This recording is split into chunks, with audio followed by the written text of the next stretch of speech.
आज़ादी किस्त नंबर 10। बाहर से बंगला शानदार तो नज़र आता ही था, लेकिन अंदर से बहुत ही ज़्यादा खूबसूरत था। तमाम राहदारी और कमरों में वॉल टू वॉल कारपेट बिछे हुए थे। पवन तारिक को ड्राइंग रूम में ले आया।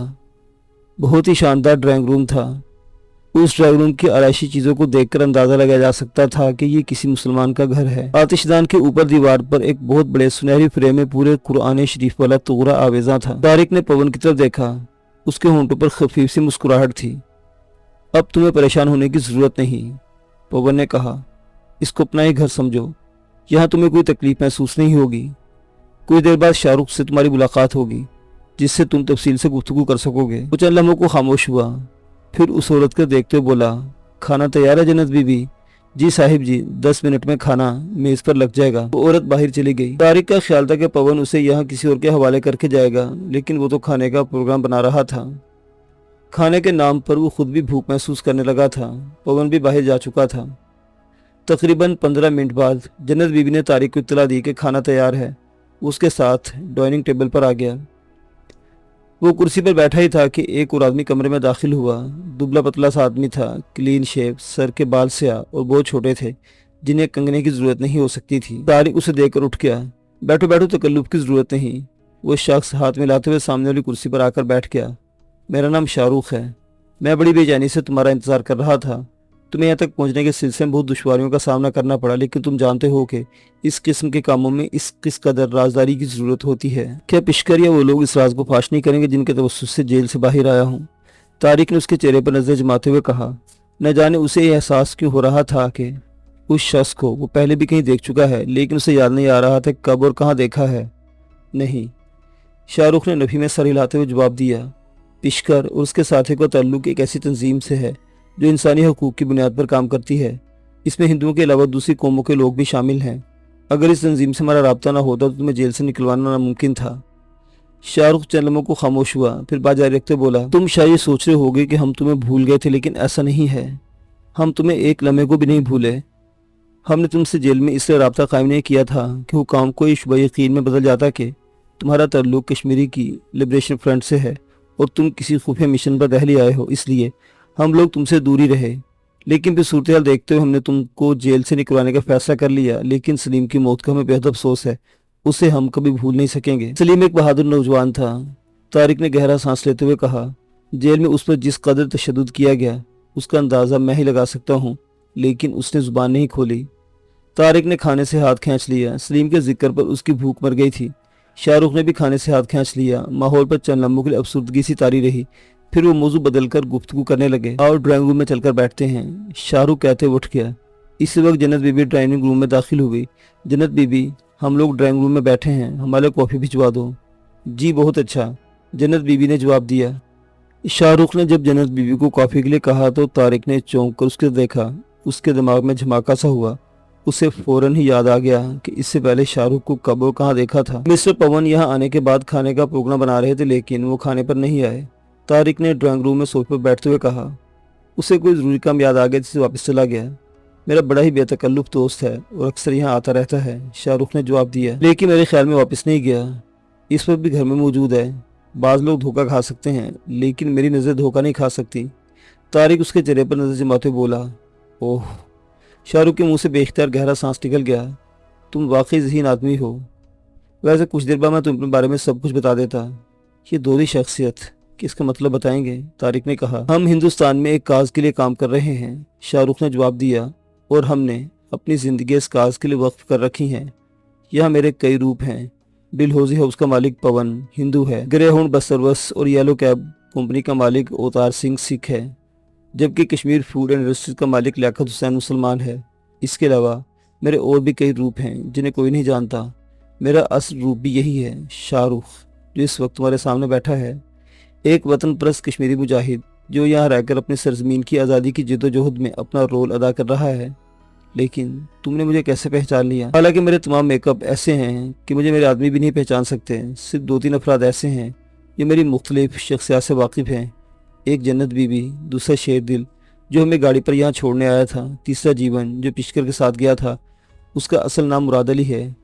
ایک دو اور آدمی ہیں جو میرے مختلف بحروب سے واقف ہیں، لیکن تم نے فوراً ہی کیسے پہچان لیا؟ پہلی بات تو یہ کہ پون نے یہاں آتے ہی بے تکلفی سے جنت بی بی کو مخاطب کرتے ہوئے کھانا لگانے کو کہا تھا، لیکن وہ کھانے کی میز پر نہیں آیا۔ پھر آپ نے جنت بی بی کو کافی لانے کا کہا تو میں نے فوراً پہچان لیا کہ پون اور شاہ رخ ایک ہی شخصیت کے دو نام ہیں۔ ڈل ہاؤس میں پون نے بھی انٹرکام پر کسی سے کافی لانے کو کہا تھا۔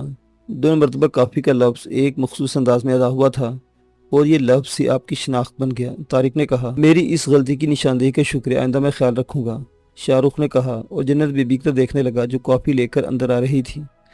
جنت بی بی کافی میز پر رکھ کر چلی گئی۔ کافی کی چسکیوں کے ساتھ وہ کشمیر کی موجودہ صورتحال پر گفتگو کرنے لگے۔ 4 سال جیل میں رہنے کے دوران طارق اگرچہ چارلس سوبراج کے پاس آنے والے اخبارات کے ذریعے صورتحال سے واقفیت حاصل کرتا رہا تھا، لیکن بھارتی اخبارات حالات کا صرف ایک ہی رخ پیش کرتے تھے۔ وہ کشمیری حریت پسندوں کو غدار، لٹیرے، دہشت گرد اور ڈاکو ثابت کرنے کے لیے ایڑی چوٹی کا زور لگا رہے تھے۔ ہندو اخبارات کے ایڈیٹروں اور نامہ نگاروں نے آنکھوں پر تعصب کی پٹی باندھ رکھی تھی۔ وہ یہ تو دیکھ لیتے تھے کہ کشمیری مجاہدین کے ہاتھوں 2 بھارتی فوجی ہلاک ہو گئے تھے، لیکن یہ انہیں کبھی نظر نہیں آتا تھا کہ بھارتی لٹیروں نے بے گناہ کشمیریوں کے کتنے گھروں کو نذر آتش کر دیا تھا، کتنے بے گناہ اور معصوم کشمیریوں کو زندہ جلا دیا تھا یا انہیں گولیوں سے چھلنی کر دیا تھا۔ اور اب شاہ رخ سے طارق کو جو حالات معلوم ہو رہے تھے انہیں سن کر اس کا خون کھولتا جا رہا تھا۔ ابھی 2 دن پہلے ہی سری نگر سے چند میل دور سوپور کے نواح میں بھارتی بھیڑوں نے کشمیری مسلمانوں کی ایک پوری بستی کو جلا کر راکھ کر دیا تھا۔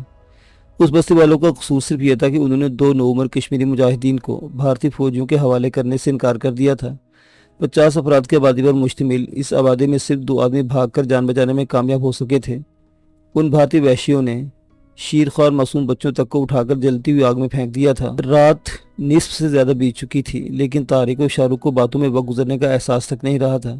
بالآخر طارق نے اصل موضوع پر آتے ہوئے کہا، 4 سال پہلے مجھے اور سلیم کو ایک اہم مشن پر بھیجا گیا تھا، لیکن اس مشن کے بارے میں ہمیں کچھ نہیں بتایا گیا تھا۔ پھر حالات نے ایسا رخ اختیار کیا جو آپ کے بھی علم میں ہے۔ اب میں جاننا چاہتا ہوں کہ کیا پروگرام ہے؟ پروگرام وہی ہے، بس تھوڑی سی تبدیلی آئی ہے، شاہ رخ نے جواب دیا۔ 1-2 دن بعد تمہیں منصوبے سے آگاہ کر دیا جائے گا۔ اس دوران تم گھوم پھر کر دہلی کے گلی کوچوں سے واقفیت حاصل کرو۔ صبح شیردل یہاں آ جائے گا، وہ تمہارے ساتھ رہے گا اور تمہیں تمام علاقوں کے بارے میں بتا دے گا۔ اب تم آرام کرو، رات کافی بیت چکی ہے، آؤ میں تمہیں تمہارا کمرہ دکھا دوں۔ شاہ رخ کے ساتھ طارق بھی اٹھ گیا۔ شاہ رخ سے راہداری کے آخر میں ایک بیڈ روم میں لے آیا۔ اس کمرے میں آرام دہ بستر کے علاوہ ضرورت کی ہر چیز موجود تھی۔ اس الماری میں مختلف کپڑے ٹنگے ہوئے ہیں، تمہارے سائز کے بھی ہوں گے۔ شاہ رخ نے دیوار کے ساتھ ایستادہ ایک الماری کی طرف اشارہ کیا۔ شاہ رخ کے جانے کے بعد طارق نے سب سے پہلے داڑھی مونچھ اور سر پر سجی ہوئی وگ سے نجات حاصل کی۔ پھر الماری میں سے شلوار قمیص نکال کر پہنی اور بستر پر لیٹ گیا۔ وہ بستر پر لیٹا دیر تک کروٹ بدلتا رہا، پھر نہ جانے کب نیند کی آغوش میں پہنچ گیا۔ دہلی کی تاریخ نہ صرف بہت قدیم ہے، اس شہر نے عروج زوال کی لاتعداد داستانوں کو جنم بھی دیا ہے۔ ان میں جدال و قتال کی لہورنگ داستانیں بھی ہیں اور عشق و محبت کی شیرینیاں بھی۔ کہا جاتا ہے کہ 3 سے 4 صدی قبل مسیح میں ماں بھارت کے پانڈے برادران نے جمنا کے کنارے ایک چھوٹی سی بستی بسائی تھی۔ قیاس کیا جاتا ہے کہ بستی ٹھیک اسی جگہ بسائی گئی تھی جہاں آج پرانا قلعہ کے کھنڈرات پائے جاتے ہیں۔ 8ویں یا 9ویں صدی عیسوی میں اس بستی پر راجپوت سرداروں کا قبضہ ہو گیا اور اسے دہلی کا نام دیا گیا۔ اس بستی کے گرد پتھروں کی ایک مضبوط فصیل تعمیر کی گئی جسے آج لال کوٹ کہا جاتا ہے۔ 12ویں صدی میں راجستھان کے چوہان سردار اس بستی پر قابض ہو گئے۔ پرتھوی راج چوہان سوئم نے شہر کو مزید وسعت دی اور بوسا علاقہ شامل کر کے اس کے گرد ایک اور حفاظتی فصیل تعمیر کر دی۔ یہ علاقہ آج قلعہ رائے پتھورا کے نام سے جانا جاتا ہے، لیکن پرتھوی راج اس شہر پر زیادہ عرصے تک قابض نہ رہ سکا۔ سن 1192 میں وسط ایشیا کے شہر غور سے تعلق رکھنے والے ایک ترک سردار محمد بن حسام عرب محمد غور نے دہلی پر قبضہ کر کے پرتھوی راج کو قتل کر دیا۔ پرتھوی راج کی موت کے ساتھ ہی ہندو سلطنت کا خاتمہ ہو گیا اور اسلام کی پہلی کرن جہالت کے اندھیروں میں شگاف ڈالتی نظر آئی۔ اس دور کو دہلی کا وہ دور کہا جا سکتا ہے جب صحیح معنوں میں اس شہر کی ترقی کا آغاز ہوا۔ اسی دور میں اردو زبان نے جنم لیا اور اس کی نشوونما شروع ہوئی۔ سن 1920 میں خلجی سلطنت مارز وجود میں آئی۔ علاء الدین خلجی نے دہلی کی اصل آبادی کے شمال مشرق میں ایک اور بستی بسائی جسے آج بھی سری کے نام سے یاد کیا جاتا ہے۔ خلجیوں کے بعد تغلق خاندان کا دور شروع ہوا۔ اس سلطنت کے بانی غیاث الدین تغلق نے لال کوٹ کے جنوب میں 5 میل کے فاصلے پر ایک تیسری بستی بسائی جسے تغلق آباد کا نام دیا گیا۔ اس کے جانشین محمد تغلق نے جنوبی شہر کو اپنا پایا سلطنت بنایا، لیکن جلد اسے واپس آنا پڑا اور اس نے سری بستی اور قلعہ رائے پتھورا کے درمیان ایک چوتھا شہر آباد کیا جسے جہاں پناہ کا نام دیا گیا۔ तुगलक खानदान के तीसरे हुक्मरान फिरोज शाह ने जमुना के किनारे टीलों पर अपने नाम से फिरोजाबाद का एक 5वां शहर बसाया। ये इलाका आज भी कोटला फिरोज शाह के नाम से जाना पहचाना जाता है। सन 1414 में सैयद खानदान ने सल्तनत दिल्ली पर कब्जा किया और 1451 में लोधी खानदान बरसरे इक़्तिदार आया। सैयद और लोधी सलातीन के दौर में दिल्ली की तामीर और तरक्की पर ज़्यादा काम नहीं हो सका। सन 1526 में मुग़ल फातह बाबर ने इब्राहिम लोधी को शिकस्त देकर दिल्ली पर कब्जा कर लिया और इस तरह सल्तनत मुग़लिया की बुनियाद पड़ी। बाबर ने आगरा को दारुल सल्तनत बनाया और दिल्ली की तामीर और तरक्की पर ज़्यादा तवज्जो नहीं दी। लेकिन इसके बाद हुमायूं ने दीन पनाह के नाम से फिरोजाबाद के मगरिब में जमुना के किनारे एक नया शहर आबाद किया। इससे दिल्ली को मज़ीद वुसअत मिली। हुमायूं के बाद अकबर ने अपने दादा की तरह आगरा में बैठकर हुकूमत की, लेकिन उसके पोते शाहजहां ने दिल्ली को तरजीह दी और फिरोजाबाद के शुमाल में शाहजहानाबाद के नाम से एक और शहर आबाद किया। लाल किला भी इसी इलाके में तामीर कराया गया। शाहजहानाबाद 1857 तक मुग़लों का दारुल हुकूमत रहा, लेकिन दर हकीकत सन 1707 के बाद हिंदुस्तान पर मुग़लों की गिरफ्त में कमज़ोरी आना शुरू हो गई थी। ईस्ट इंडिया कंपनी की हुकूमत थी, मुग़ल हुक्मरानी बराए नाम थी। 1857 में मुग़लों ने अपनी ताकत मनवाने की आखिरी कोशिश की, लेकिन ये कोशिश नाकाम रही। आखिरी मुग़ल शहनशाह का तख्ता उलट दिया गया और दारुल हुकूमत कलकत्ता मुंतकिल कर दिया गया। इसके बाद 50 साल तक दिल्ली की हैसियत हिंदुस्तान के एक आम शहर की सी रही, लेकिन 1911 में ब्रिटिश हुकूमत ने अपना दारुल हुकूमत दोबारा कलकत्ता से दिल्ली मुंतकिल कर दिया और इस तरह दिल्ली की मरकजी हैसियत एक बार फिर बहाल हो गई। दिल शहर एक बहुत अच्छा गाइड साबित हुआ। वो तारीख को शहर के मुख्तलिफ इलाकों में घुमाने फिराने के साथ हर इलाके के तारीखी पस मंज़र से भी आगाह कर रहा था। शहर का कोई इलाका ऐसा नहीं था जिसने तारीख को ना दिखाया हो। दिल शहर का ताल्लुक भी एक कश्मीरी ख़ानदान से था। उसका बाप बरसों पहले कश्मीर से आकर दिल्ली में आबाद हुआ था और जब आज़ादी पाकिस्तान की तहरीक चली तो हिंदुस्तान में बसने वाले लाखों दीगर मुसलमानों की तरह दिल शहर के बाप ने भी इस तहरीक में बढ़ चढ़कर हिस्सा लिया। कश्मीरी मुसलमानों का ख्याल था कि हिंदुस्तान तकसीम होगा तो कश्मीर की जन्नत नज़ीर वादी को भी गासिब हिंदुओं से निजात मिल जाएगी, लेकिन ऐसा ना हो सका। मुआहदे की रूह से मशरकी पंजाब के बहुत से इलाके तो पाकिस्तान में शामिल होना थे, लेकिन हिंदुओं ने अंग्रेज़ों से साजबाज करके न सिर्फ वो इलाके नई मुमलिकत पाकिस्तान के हवाले नहीं किए, बल्कि कश्मीर पर भी अपना कब्जा बरकरार रखा। दिल शहर का बाप क़याम पाकिस्तान के बाद भी दिल्ली में मुकीम रहा। 1958 में दिल्ली में कश्मीरी मुसलमानों ने आज़ादी कश्मीर के हक़ में मुजाहरा किया। मुजाहरा पुरअमन था, जिस पर पुलिस ने पहले लाठीचार्ज किया, फिर गोली चला दी। पुलिस की इस वहशियाना कार्रवाई में कई मुसलमान मुजाहिरीन शहीद हो गए, जिनमें शेर का बाप भी शामिल था। दिल शेर की उम्र उस वक्त सिर्फ 2 साल थी। शेर का बाप शाहरुख के बाप का मुलाजिम था। दिल शेर को शाहरुख के बाप ने लपाला। चंद साल बाद दिल शेर की माँ का भी इंतकाल हो गया। दिल शेर शाहरुख के साथ उसके घर में परवरिश पाता रहा। दिल शेर जब जवान हो तो बाप की तरह वो भी कश्मीरी मुसलमानों की खुफिया तहरीक में शामिल हो गया। शाहरुख दिल्ली में कश्मीरियों की इस खुफिया तंजीम का सरबराह था, लेकिन चंद लोगों के सिवा कोई भी उसकी हैसियत से वाकिफ नहीं था। शाहरुख को दौलत अपने बाप से विरसे में मिली थी। उसका कारोबार पूरे हिंदुस्तान में फैला हुआ था। शाहरुख ने अपनी जहानत से उस कारोबार में मज़ीद वसअत दी। उसकी दौलत का बेशतर हिस्सा हिंदुस्तान में कश्मीरियों की उस खुफिया तहरीक पर खर्च हो रहा था। दिल शेर और मुराद अली शाहरुख के दस्ते राज थे। उनके हुलिये बज़ाहिर गुंडों जैसे थे। उन्होंने नाम भी हिंदुओं जैसे अपना रखे थे, लेकिन वो अपनी इस हैसियत से फ़ायदा भी उठा रहे थे। वो तीसरा दिन था। दिल शेर और तारिक आर्य स्माइल रोड के एक रेस्टोरेंट में बैठे चाय पी रहे थे। उनके सामने की मेज़ पर बैठे हुए एक आदमी चाय पीने के दौरान अखबार का मुताला कर रहा था। वो शख्स जब चाय ख़त्म करके उठा तो अखबार मेज़ पर ही छोड़ गया। तारिक अपनी जगह से उठकर अखबार उठाया। वो शाम को शाये होने वाला एक अंग्रेज़ी अखबार था। अखबार के पहले सफ़े के ऐन वस्त में माधुरी की तस्वीर थी। उसके साथ 2 कालमी सुर्खी थी। मफरूर कैदी को पनाह देने वाली हिंदू औरत को गिरफ्तार कर लिया गया। तारिक पूरी खबर पढ़ता चला गया। खबर के मुताबिक माधुरी की गिरफ्तारी शंकर नामी उस हिंदू नौजवान की इत्तला पर अमल में आई, जिसे बकौल उसके माधुरी बमला बहला फुसलाकर तारिक पार्क में ले गई थी और पार्क के तारिक गोशे में जेल से भागे हुए कैदी और उसके साथ उसके कपड़े उतरवा लिए थे और माधुरी को अपने साथ ले गए थे। शंकर ने आज सुबह जब अखबार में यह पढ़ा कि जेठानंद नामी एक शख्स ने बरेली में अपने सेठ को कत्ल कर दिया है और 2 लाख रुपए की रकम लेकर भाग गया था। मजीद ये कि पुलिस ने जेठानंद के बारे में मालूमात हासिल करने के लिए दिल्ली में जेठानंद की पत्नी माधुरी से भी पूछगछ की है। यह खबर पढ़ने के बाद शंकर ने मुकामी पुलिस से राब्ता कायम किया और पुलिस के साथ माधुरी के घर जाकर उसे शनाख्त कर लिया। पुलिस की पूछगछ के बाद माधुरी ने यह एतराफ़ कर लिया था कि जेल से भागा हुए कैदी और उसका साथी एक रात और एक दिन उसके घर में छुपे रहे थे, लेकिन उन्होंने उसे जान से मार देने की धमकी दी थी, जिसकी वजह से वो किसी को उनके बारे में बताने की जुर्रत नहीं कर सकी। माधुरी ने पुलिस को तारिक का हुलिया भी बता दिया था, जिसमें وہ اس روز اس کے گھر سے نکلا تھا۔ اخبار کی اطلاع کے مطابق پولیس مادھوری سے مزید تفتیش کر رہی ہے۔ طارق نے اخبار میز پر رکھ دیا۔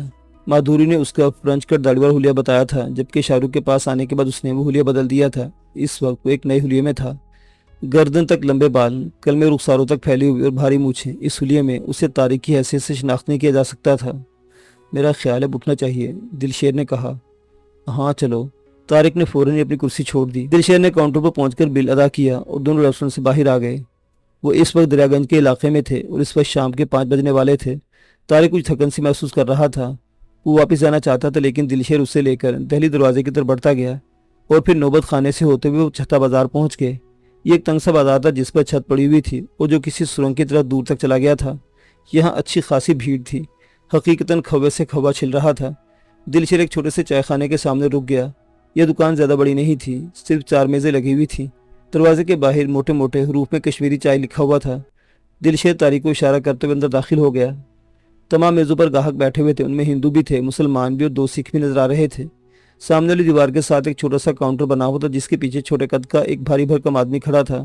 اس کا سر انڈے کے چھلکے کی طرح صاف تھا، شیو بھی تازہ کی ہوئی تھی، البتہ بڑی بڑی مونچھیں اس کے پورے چہرے پر چھائی ہوئی تھی۔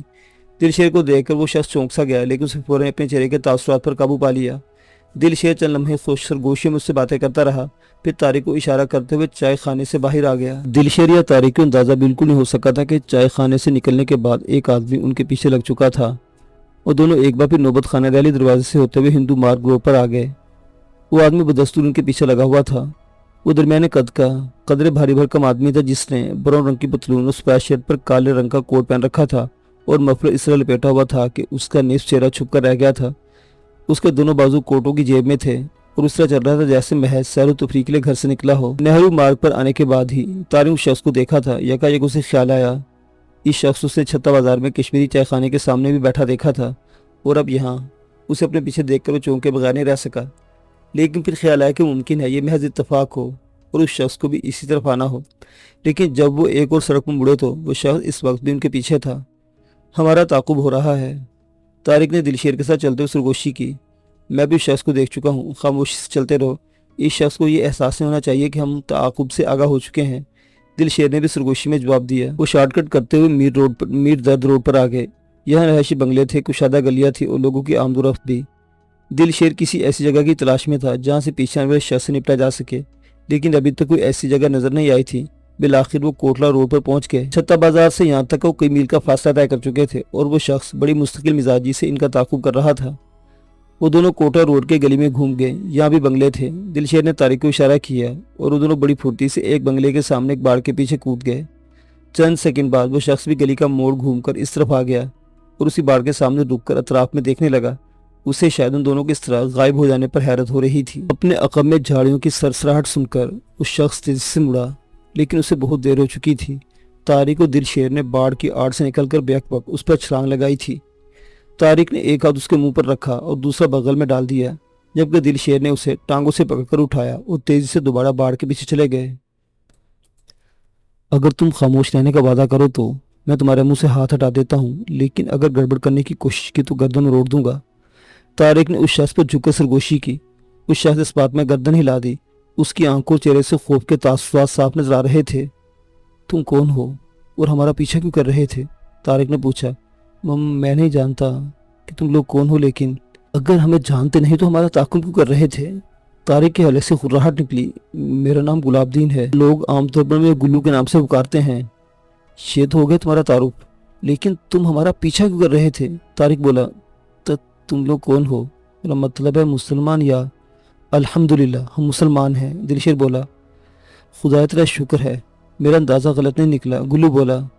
اسی طرح وقت ضائع کرتے رہو گے؟ کوئی کام کی بات اور مطلب کی بات بتاؤ گے؟ طارق بولا۔ میں بتاتا ہوں، لیکن گلو ہکلایا۔ لیکن کیا؟ جلدی بولو، طارق غرایا۔ یہ جگہ باتوں کے لیے مناسب نہیں، اگر کسی نے میں یہاں چھپے دیکھ لیا تو شک کرے گا۔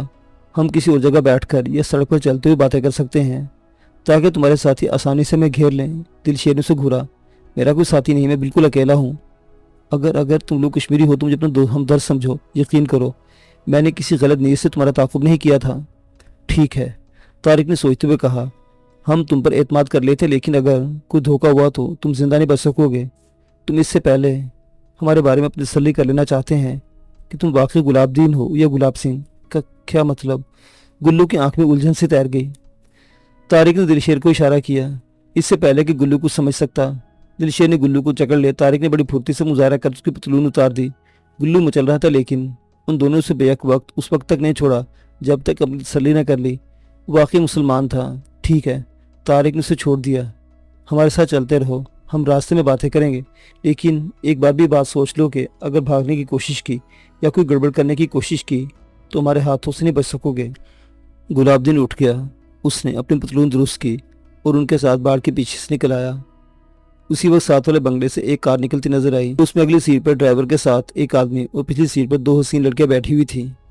उन्होंने तीनों की तरफ देखा, लेकिन ज्यादा तवज्जो नहीं दी। वो लोग उस गली से निकलकर दोबारा कोटला रोड पर आ गए और टहलने वाले अंदाज में चलने लगे। गुलाबदीन दरमियान में था, तारिक उसके दाएं तरफ और दिलशेर बाएं तरफ। हाँ, अब बताओ तुम कौन हो और हमारा पीछा क्यों कर रहे थे? तारिक ने कहा, मेरा ताल्लुक एक ऐसे मुसलमान घराने से है जो बरसों पहले सियालकोट से यहाँ आकर आबाद हुआ था। मैं यहीं पर पैदा हुआ और यहीं तालीम हासिल की। चंद साल पहले मेरा बाप अलीगढ़ के नस्ली फसादात में मारा गया। हिंदुस्तान की सरजमीन पर मुसलमानों की जिंदगी अजीरन कर दी गई है। हमसे जिंदगी का हक छीन लिया गया है। हमारे साथ जानवरों से बदतर सलूक किया जा रहा है। इन हकायक से तू पूरी दुनिया वाकिफ है, तुम मतलब की बात करो। दिलशेर ने उसे टोक दिया। मैं एक प्राइवेट कंपनी में मुलाजिम था जिसका मालिक हिंदू था। गुलाबदीन ने कहना शुरू किया, ये एक तजारती कंपनी है, लेकिन कुछ अर्सा पहले अचानक ही यहाँ गैर मुल्कियों की आमदरफ्त शुरू हो गई। तकरीबन 2 महीने पहले मुझे और कंपनी के 2 और मुसलमान मुलाजिमिन को कोई वजह बताए बगैर नौकरी से निकाल दिया गया। कंपनी का एक हिंदू मुलाजिम प्रकाश मेरा दोस्त है और वो बचपन का दोस्त है। मुझे मुलाजिम उसने रखवाया था और अभी अक्सर मुझसे मिलता रहता है। चंद रोज़ पहले उसने बताया कि उसे कंपनी के 2 दीगर अफराद को, जिनमें कमला नाम की एक लड़की भी शामिल है, एक गैर मुल्की सफारत खाने भेज दिया गया और अब वो लोग वहाँ काम कर रहे हैं।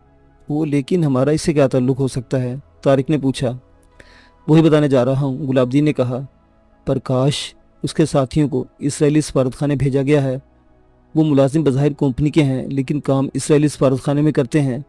प्रकाश मुझे दोस्त समझकर बाज़ औक़ात ऐसी बातें भी बता देता है जो उसे नहीं बतानी चाहिए। मसलन कैसी बातें? तारिक ने पूछा। कई रोज़ पहले उसने बताया था कि कंपनी हिंदू नौजवानों को एक ख़ास किस्म की ट्रेनिंग के लिए इसराइल भेज रही है। इन हिंदू नौजवानों का इंतखाब इसराइली सफारत खाने के अफसरान करते हैं। उन्हें भेजती कंपनी है ताकि शुबा ना हो। किस किस्म की ट्रेनिंग? इस मरतबा शेरदिल ने पूछा। तुम्हारे दोस्त प्रकाश को कैसे पता चला कि इन हिंदू नौजवानों को ट्रेनिंग के लिए भेजा जा रहा है? तारिक ने पूछा। प्रकाश पहले तो ये समझता था कि इन हिंदू नौजवानों को मुलाजमत के लिए बाहर भेजा जा रहा है। उसने कंपनी के डायरेक्टर से अपने लिए बात की। तब डायरेक्टर से बताया कि उन नौजवानों को इसराइल भेजने का असल मकसद क्या है। कंपनी का डायरेक्टर प्रकाश का दूर का रिश्तेदार भी है, इसलिए उसने प्रकाश को समझा बुझाकर उसे मना कर दिया। ओह, तारिक के मुंह से गहरा सांस निकल गया। लेकिन प्रकाश तुम्हें सब कुछ क्यों बता देता है? वो मेरे बचपन का दोस्त है। वो दोस्त समझकर ही ऐसी बातें बता देता है। अभी 3 दिन पहले उसने एक ऐसी बात बताई जिसे सुनकर मेरे रोंगटे खड़े हो गए। उस रोज से मैं कश्मीरी चाय खाने के आसपास मंडलाने लगा। मुझे पता चला था कि इस चाय खाने के मालिक का उन कश्मीरी मुजाहिदीन से गहरा ताल्लुक है जो दिल्ली में खुफिया तौर पर काम कर रहे हैं। मुझे कश्मीरी मुजाहिदीन की तलाश थी। आज जब तुम लोग मुझे नजर आए तो मुझे शुबा हुआ कि तुम्हारा ताल्लुक मुजाहिदीन की उस तंजीम से होगा।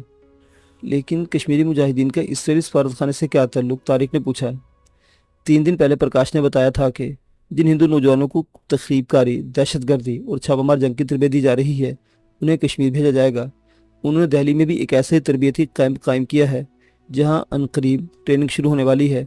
जिन नौजवानों को ट्रेनिंग दी जाएगी उनका इंतखाब कर लिया गया है। ट्रेनिंग देने के लिए इसराइली माहिरीन भी चंद रोज़ में यहाँ पहुँचने वाले हैं। तारिक बुरी तरह चौंक गया। उसने दिलशेर की तरफ देखा। उसके चेहरे के तासुरात भी कुछ अजीब से थे। अगर हम तुम्हें बातें बताएं कि हम मुसलमान नहीं बल्कि हिंदू हैं और हमारा ताल्लुक इंटेलिजेंस से है और हम भी कश्मीरी मुजाहिदीन की तलाश में ही चायखाने तक गए थे, तो तुम्हारा रद्दमल क्या होगा? इस मरतबा शेरदिल ने पूछा। मैं इसे एक मजाक ही समझूंगा, गुलाबदीन ने जवाब दिया। तुम लोगों की बातों से मुझे अंदाज़ा ही नहीं, यकीन हो चुका है कि तुम्हारा ताल्लुक कश्मीर से है, और अगर तुम्हारा ताल्लुक इंटेलिजेंस से भी है तो क्या कर लोगे? ज़्यादा से ज़्यादा मुझे जान से मार दोगे, लेकिन मुझे किसी मकसद के लिए जान देते हुए खुशी होगी। तारिक ने शेरदिल की तरफ देखा। उसने मुतमईन अंदाज में सर हिला दिया। वो लोग इस तरह टहलते हुए कनाट पैलेस की तरफ आ चले थे। क्या तुम हमारे साथ चल सकते हो? दिलशेर ने पूछा। कहाँ? गुलाबदीन ने सवाल निगाहों उसकी तरफ देखा। हम तुम्हें अपने एक दोस्त से मिलवाना चाहते हैं। अगर तुम अपनी जुबान में सब कुछ बताओगे, हो सकता है तुम्हें कुछ इनाम भी मिल जाए। मैं तुम्हारे साथ कहीं भी जाने के लिए तैयार हूँ, गुलाबदीन ने जवाब दिया, लेकिन मुझे किसी इनाम का लालच नहीं। ये सब कुछ मैं इसलिए कर रहा हूँ कि मेरे आबा-ओ-अजदाद का ताल्लुक भी कश्मीर से है جو پہلے آ کر سیالکوٹ آباد ہوئے پھر دہلی چلے آئے۔ اگر میری زندگی میرے آبائی وطن کے کام آ سکے تو میرے اس سے بڑی خوشی کی بات اور کیا ہوگی۔ گڈ، میں تمہارے جذبات کی قدر کرتا ہوں، ہم تمہارا پورا خیال رکھیں گے، دلشیر نے کہا اور ادھر ادھر دیکھنے لگا۔ اس وقت 10:30 بجے تھے اور کناٹ پیلیس کی عمومی رونق ختم ہو رہی تھی۔ ریسٹورنٹ وغیرہ کھلے ہوئے تھے۔ تم لوگ سامنے والے ریسٹورنٹ میں بیٹھو، میں چند منٹ میں آتا ہوں، دلشیر کہتا ہوا ایک طرف چلا گیا۔ طارق گلاب دین کے ساتھ ریسٹورنٹ میں آ کر بیٹھ گیا۔ اسے سمجھنے میں دیر نہیں لگی تھی کہ دلشیر کہاں گیا ہوگا۔ ڈل ہاؤس وہاں سے زیادہ دور نہیں تھا۔ وہ لوگ شہر کے ایک سرے سے دوسرے سرے تک پیدل چل کر آئے تھے۔ کچھ دیر پہلے وہ بری طرح تھکن محسوس کر رہا تھا، لیکن گلاب دین کی باتیں سن کر اس کی ساری تھکن دور ہو گئی تھی۔ اب اپنے رگوں پہ میں ایک عجیب سی سنسنی کی کیفیت محسوس کر رہا تھا۔ طارق نے ریسٹورنٹ میں بیٹھے ہی چائے کا آرڈر دے دیا اور اب گرما گرم چائے کی چسکیاں لیتے ہوئے گلاب دین کی باتوں پر غور کر رہا تھا۔ کشمیری مجاہدین کے ہاتھوں بھارتی فوجیوں کی بری طرح پٹائی ہو رہی تھی اور اب بھارتی حکومت نے یہودیوں سے گٹھ جوڑ کر لیا تھا تاکہ ان سے چھاپہ مار ٹریننگ حاصل کر کے وادی میں زیادہ سے زیادہ تباہی مچا سکے۔ تقریباً 20 منٹ بعد ایک کار ریسٹورنٹ کے سامنے آ کر رکی۔ اسٹیئرنگ کے سامنے دلشیر بیٹھا ہوا تھا۔ اس نے کار میں بیٹھے بیٹھے طارق کو اشارہ کیا جو گلاب دین کے ساتھ دروازے کے ساتھ والے میز پر بیٹھا ہوا تھا۔ طارق نے اٹھ کر کاؤنٹر پر بل ادا کیا اور گلاب دین کے ساتھ ریسٹورنٹ سے نکل کر کار کی پچھلی سیٹ پر بیٹھ گیا۔ دلشیر نے گاڑی فوراً آگے بڑھا دی۔ طارق پارلیمنٹ سٹریٹ پر آتے دلشیر نے کہا، گلاب دین کا مفلر لے کر اس کی آنکھوں پر پٹی باندھ دو۔ کیوں؟ گلاب دین ہکلایا۔ ہم نے تمہاری باتوں پر یقین کر لیا گلاب دین، لیکن احتیاط کا دامن ہاتھ سے چھوڑنا نہیں چاہتے۔ ٹھیک ہے، مجھے کوئی اعتراض نہیں، گلاب دین نے کہا اور گلے میں پڑا ہوا مفلر اتار کر طارق کی طرف بڑھا دیا۔ طارق نے مفلر اس کی آنکھوں پر باندھ دیا۔ پارلیمنٹ سٹریٹ سنسان پڑی تھی۔ کبھی کبھار کوئی اکا دکا گاڑی نظر آ جاتی تھی۔ گاڑی کچھ دیر سیدھی سڑک پر دوڑتی رہی، بالآخر مولانا آزاد روڈ پر مڑ گئی۔ کناٹ پیلیس سے مولانا آزاد روڈ تک کئی سڑکیں دائیں میں مڑتی تھیں۔ گلاب دین اگر اس علاقے سے واقف تھا بھی تو اسے کوئی اندازہ نہیں ہو رہا تھا کہ گاڑی کس سڑک پر مڑی تھی۔ گاڑی مختلف سڑکوں پر گھومتے ہوئے بالآخر شاہ رخ کے بنگلے میں داخل ہو کر رک گئی۔ طارق گلاب دین کا ہاتھ پکڑ کر نیچے اتر آیا۔ اس کی آنکھوں سے پٹی اس وقت تک نہیں کھولے گی جب تک وہ کمرے میں نہ پہنچ گئے۔ شاہ رخ پہلے ہی کمرے میں بیٹھا ہوا تھا۔ تمام کھڑکیوں کے دبیز پردے کھینچے ہوئے تھے۔ پٹی کھلنے کے بعد کچھ دیر گلاب دین آنکھیں ملتا پھر کمرے کا جائزہ لینے لگا۔ یہ ہمارا دوست شاہ رخ ہے، دلشیر نے کہا۔ تم نے جو کچھ ہمیں بتایا ہے اسے تفصیل سے انہیں بھی بتا دو، ممکن ہے یہ اس بات کو بہتر طور سے سمجھ سکیں۔ گلاب دین ایک مرتبہ پھر وہ تمام باتیں دہرا دیں جو انہیں بتا چکا تھا۔ اس بات کا کیا ثبوت ہے کہ تم جو کچھ کہہ رہے ہو درست ہے اور یہ کشمیریوں کے خلاف کوئی چال نہیں؟ شاہ رخ نے اس کی بات سننے کے بعد کہا۔ آپ میرے بارے میں جس طرح چاہے تصدیق کر سکتے ہیں، گلاب دین نے کہا۔ تم رہتے کہاں ہو؟ شاہ رخ نے پوچھا۔ آریہ سماج روڈ پر، میرے ساتھ میری ماں رہتی ہے، گلاب دین نے کہا۔ گھر کا پتہ بتاؤ، شاہ رخ نے کہا اور گلاب دین نے بتا دیا۔ ٹھیک ہے، شاہ رخ نے کہا، تم اس وقت تک یہیں رہو گے جب تک تمہارے بارے میں تصدیق نہیں ہو جاتی، لیکن میری ماں وہ پریشان ہوگی۔ گلاب دین پریشان ہو کر بولا، کچھ دیر بعد تمہاری ماں کو یہ پیغام پہنچ جائے گا کہ تم ایک دو روز کے لیے اچانک شہر سے باہر چلے گئے ہو۔ میرا دوست پرکاش کہاں ملتا ہے؟ وہ تقریباً روزانہ ہی شام کو میرے گھر آتا ہے، کبھی میں اس کے گھر چلا جاتا ہوں، اس کا گھر بھی میرے گھر سے دور نہیں ہے، گلاب نے بتایا۔ ٹھیک ہے، شاہ رخ نے کہا اور پھر طارق کی طرف متوجہ ہو گیا۔ گلاب دین آج رات تمہارے کمرے میں رہے گا، اب تم دونوں اپنے کمرے میں جاؤ، میں دلشیر سے تنہائی میں بات کرنا چاہتا ہوں۔ طارق اور گلاب دین اس کمرے سے نکل آئے۔ اس کے تقریباً 15 منٹ بعد دلشیر بھی شاہ رخ کے کمرے سے نکلا اور گاڑی میں بیٹھ کر روانہ ہو گیا۔